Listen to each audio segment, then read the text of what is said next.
पुराणों और शास्त्रों के अनुसार भगवान विष्णु ने मानवता की रक्षा और धर्म की स्थापना के लिए समय समय पर विभिन्न अवतार लिए हैं, जिनमें मत्स्य अवतार, वामन अवतार, वराह अवतार, कुर्म अवतार, नरसिंह, परशुराम, बुद्ध, श्री राम और श्री कृष्ण अवतार।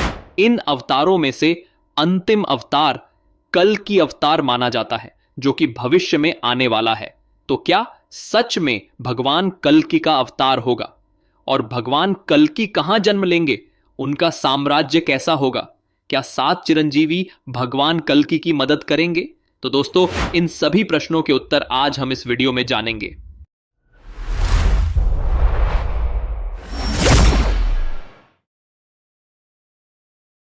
वीडियो शुरू करने से पहले आपसे एक छोटा सा निवेदन है कि वीडियो को लाइक कर हमारे चैनल को सब्सक्राइब कर लें। दोस्तों, श्रीमद्भागवत पुराण के अनुसार अभी कलयुग चल रहा है, जिसकी आयु 4,32,000 वर्ष है। कलि के 5,090 वर्ष बीत चुके हैं और उसका अभी प्रथम चरण चल रहा है।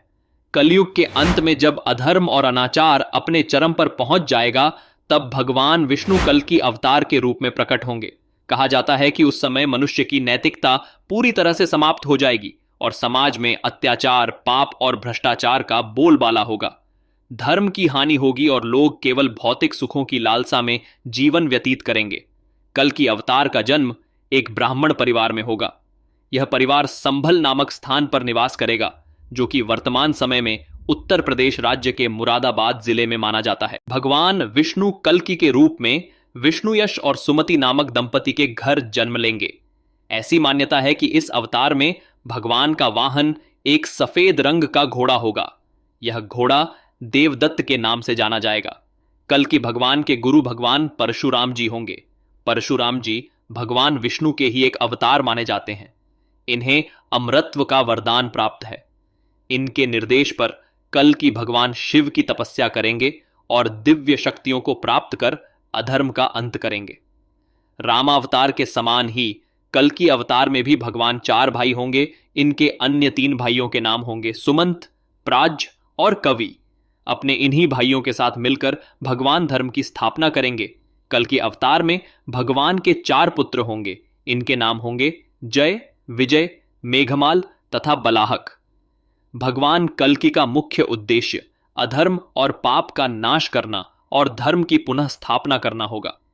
कहा जाता है कि वे एक शक्तिशाली घोड़े पर सवार होकर शस्त्रों से सुसज्जित होंगे।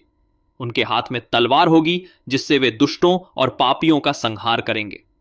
भगवान कल्कि अपने उद्देश्य की पूर्ति के बाद संसार में सतयुग की स्थापना करेंगे। सतयुग वह युग होगा जिसमें सत्य, धर्म, प्रेम और न्याय का राज होगा। लोग सुखी और शांतिपूर्ण जीवन व्यतीत करेंगे और पुनः धर्म की स्थापना होगी। श्रीमद्भागवत, विष्णु पुराण, अग्नि पुराण और अन्य पुराणों में कल्कि अवतार की भविष्यवाणी की गई है।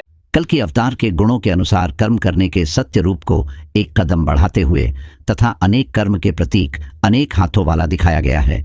इससे यह स्पष्ट होता है कि कल्कि अवतार द्वारा एक कर्म संपन्न होगा और उसके कारण अनेक हाथों से कर्म होने लगेंगे।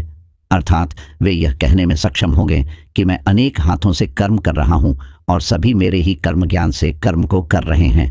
सार्वभौम सत्य ज्ञान के शास्त्र गीता के बाद सार्वभौम कर्म ज्ञान की आवश्यकता है, जो कल्कि अवतार के कार्यों का ही एक चरण है। ज्ञान रूप अंतिम सार्वभौम सत्य सिद्धांत का ज्ञान ही अंतिम अवतार का ज्ञान रूप होगा, जिसके निम्न कारण होंगे। 1.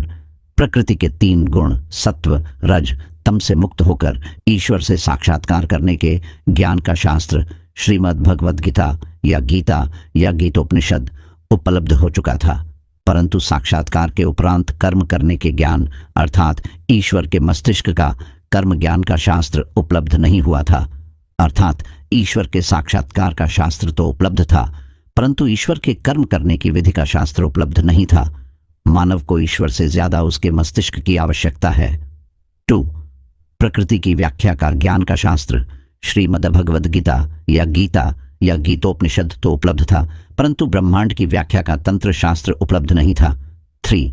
समाज में व्यष्टि व्यक्तिगत प्रमाणित धर्मशास्त्र वेद, उपनिषद, गीता, बाइबल, कुरान इत्यादि तो उपलब्ध था, परंतु समष्टि सार्वजनिक प्रमाणित धर्मशास्त्र उपलब्ध नहीं था जिससे मानव अपने अपने धर्मों में रहते और दूसरे धर्म का सम्मान करते हुए राष्ट्र धर्म को भी समझ सके तथा उसके प्रति अपने कर्तव्य को जान सके।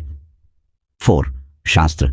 साहित्य से भरे संसार में कोई भी एक ऐसा मानक शास्त्र उपलब्ध नहीं था जिससे पूर्ण ज्ञान की उपलब्धि हो सके, साथ ही मानव और उसके शासन प्रणाली के सत्तीकरण के लिए अनंत काल तक के लिए मार्गदर्शन प्राप्त हो सके। 5. ईश्वर को समझने के अनेक भिन्न भिन्न प्रकार के शास्त्र उपलब्ध थे, परंतु अवतार को समझने का शास्त्र उपलब्ध नहीं था। कल्कि अवतार के गुरु कल्कि पुराण के अनुसार भगवान परशुराम भगवान विष्णु के 10वें अवतार कल्कि के गुरु होंगे और उन्हें युद्ध की शिक्षा देंगे। वे ही कल्कि को भगवान शिव की तपस्या करके दिव्य शस्त्र प्राप्त करने के लिए कहेंगे। अदृश्य काल के व्यक्तिगत प्रमाणित काल में व्यक्तिगत प्रमाणित अदृश्य प्राकृतिक चेतना से युक्त सत्य आधारित सतयुग में 6वें अवतार परशुराम अवतार तक अनेक असुरी राजाओं द्वारा राज्यों की स्थापना हो चुकी थी। परिणाम स्वरूप ऐसे परिस्थिति में एक पुरुष की आत्मा अदृश्य प्राकृतिक चेतना द्वारा निर्मित परिस्थितियों में प्राथमिकता से वर्तमान में कार्य करना में स्थापित हो गई और उसने कई राजाओं का वध कर डाला और असुरों तथा देवों के सहअस्तित्व से एक नई व्यवस्था की स्थापना की, जो एक नई और अच्छी व्यवस्था थी। इसलिए उस पुरुष को कालांतर में उनके नाम पर परशुराम अवतार से जाना गया तथा में उनके नाम पर परशुराम अवतार से जाना गया तथा व्यवस्था परशुराम परंपरा के नाम से जाना गया, जो साकार आधारित लोकतंत्र का जन्म था। इसी साकार आधारित लोकतंत्र व्यवस्था को श्री राम द्वारा प्रसार हुआ था और इसी के असफल हो जाने पर द्वापर युग में श्री कृष्ण ने महाभारत युद्ध के द्वारा समाप्त कर निराकार लोकतंत्र व्यवस्था की नींव डाली थी, जब भगवान बुद्ध द्वारा मजबूती पाई और वर्तमान में निराकार संविधान आधारित लोकतंत्र सामने है। इसी व्यवस्था की पूर्णता के लिए कल्कि अवतार होंगे, जो मात्र शिव तंत्र की समझ से ही हो सकता है, अर्थात यही शिव का अस्त्र है तथा लोकतंत्र को समझने के कारण परशुराम कल्कि के गुरु होंगे। कल्कि अवतार मंदिर महाविष्णु के 24 अवतारों में 24वां तथा प्रमुख अवतारों में 10वां और अंतिम कल्कि अवतार ही एकमात्र ऐसे अवतार हैं जिनके अवतरण से पूर्व ही सिद्ध पीठों में मूर्तियां स्थापित हो रही है। यूं तो जहां जहां विष्णु के अवतारों को मंदिर में स्थान दिया गया है, वहां वहां अन्य अवतारों के साथ कल्कि अवतार की भी प्रक्षेपित अनुमानित मूर्ति प्रतिष्ठित है, परंतु विशेष रूप से निम्न स्थानों पर कल्कि भगवान का मंदिर निर्मित है। 1. संभल मुरादाबाद उत्तर प्रदेश भारत में जहां कल्कि अवतार होना है, वहां पर कल्कि भगवान का मंदिर निर्मित है, जहां प्रत्येक वर्ष अक्टूबर नवंबर माह में कल्कि महोत्सव भी धूमधाम से मनाया जाता है। 2. गुलाबी नगरी जयपुर राजस्थान भारत की बड़ी चैपड़ से आमेर की ओर जाने वाली सड़क हवा महल के सामने भगवान कल्कि का प्राचीन मंदिर अवस्थित है। जयपुर के संस्थापक सवाई जयसिंह ने पुराणों में वर्णित कथा के आधार पर कल्कि भगवान के मंदिर का निर्माण सन 1729 ईस्वी में दक्षिणायन शिखर शैली में कराया था। संस्कृत विद्वान आचार्य देवर्षि कलानाथ शास्त्री के अनुसार सवाई जयसिंह संसार के ऐसे पहले महाराजा रहे हैं जिन्होंने जिस देवता का अभी तक अवतार हुआ नहीं, उसके बारे में कल्पना कर कल्कि भगवान की मूर्ति बनवाकर मंदिर में स्थापित कराई। सवाई जयसिंह के तत्काली दरबारी कवि श्री कृष्ण भट्ट कलानिधि ने अपने कल्कि काव्य में मंदिर के निर्माण और औचित्य का वर्णन किया है। तदनुसार ऐसा उल्लेख है कि सवाई जयसिंह ने अपने पौत्र कल्कि प्रसाद सवाई ईश्वरी सिंह के पुत्र, जिसकी असमय मृत्यु हो गई थी, उसकी स्मृति में मंदिर स्थापित कराया। श्वेत अश्व की प्रतिमा संगमरमर की खड़े रूप में है, जो बहुत ही सुंदर, आकर्षक और सम्मोहित है। अश्व के चबूतरे पर लगे बोर्ड पर अंकित है, अश्व श्री कल्कि महाराज मान्यता। अश्व के बाएं पैर में जो गड्ढा सा घाव है जो स्वतः भर रहा है, उसके भरने पर ही कल्कि भगवान प्रकट होंगे। 3. मथुरा उत्तर प्रदेश भारत के गोवर्धन स्थित श्री गिरिराज मंदिर परिसर में कल्कि भगवान का मंदिर स्थापित है, जहां के बोर्ड पर कलयुग की समाप्ति की सूचना अंकित है। साथ ही श्री कृष्ण को कल्कि का ही अवतार बताया गया है। 4. वाराणसी उत्तर प्रदेश भारत में दुर्गा कुंड स्थित दुर्गा मंदिर परिसर में हनुमान मंदिर के साथ कल्कि भगवान का मंदिर दिनांक 19 अक्टूबर 2012 शारदीय नवरात्र को स्थापित किया गया है। 5.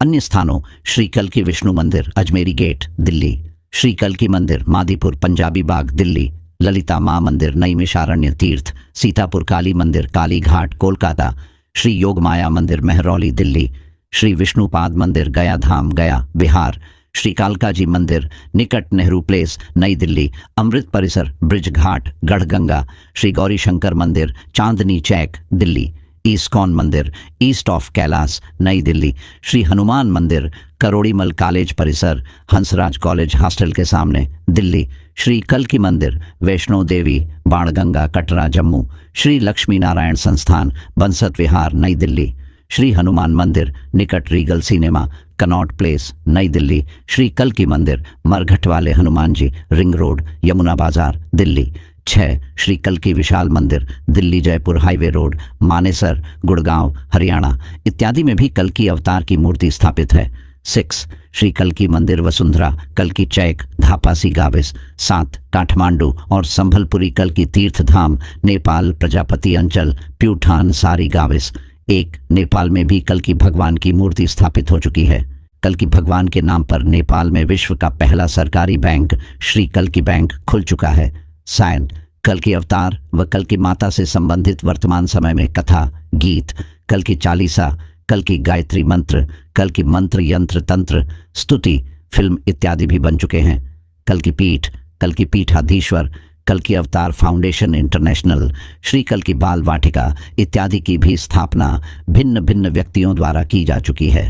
8 राजस्थान मध्य प्रदेश और गुजरात की त्रिवेणी संगम स्थल राजस्थान के वांगड़ अंचल दक्षिण में जनजाति बहुल बांसवाड़ा एवं डूंगरपुर जिले में के डूंगरपुर जिले के साबला गांव में हरि मंदिर है, जहां कल्की अवतार की पूजा हो रही है। हरि मंदिर के गर्भगृह में श्याम रंग की अश्वारूढ़ निष्कलंक मूर्ति है, जो लाखों भक्तों की श्रद्धा और विश्वास का केंद्र है।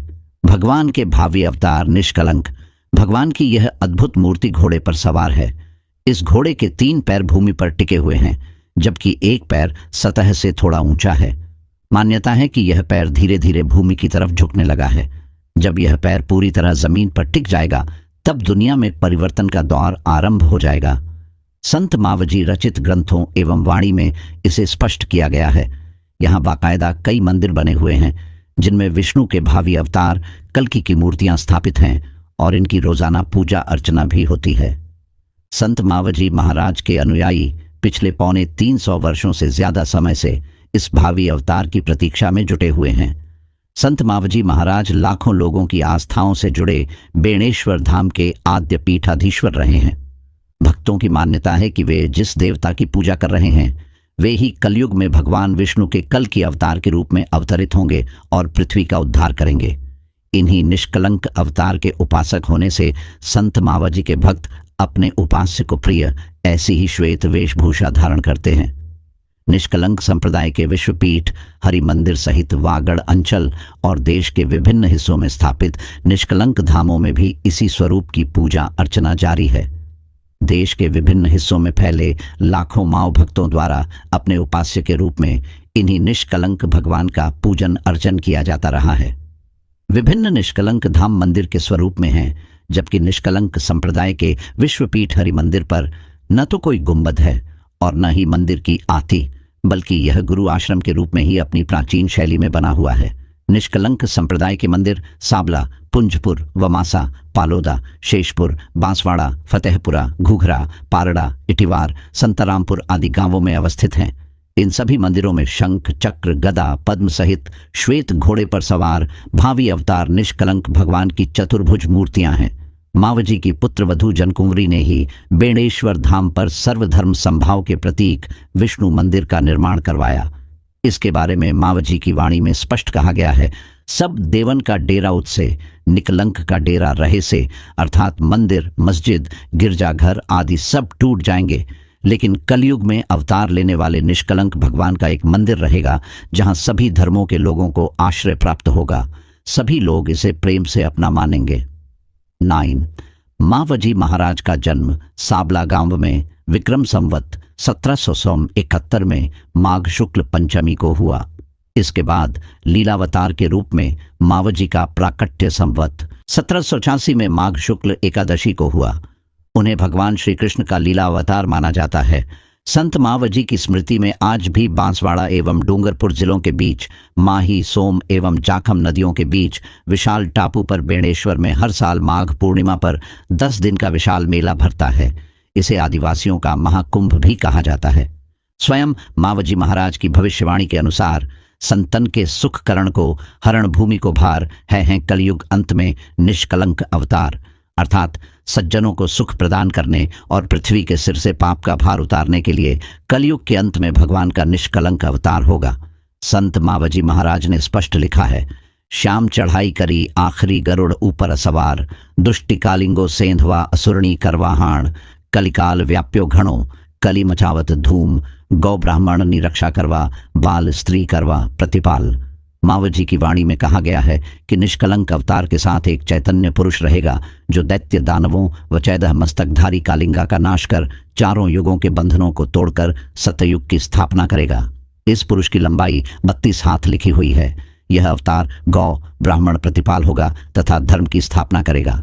इसके बाद सर्वत्र शांति, आनंद और समृद्धि का प्रभाव होगा।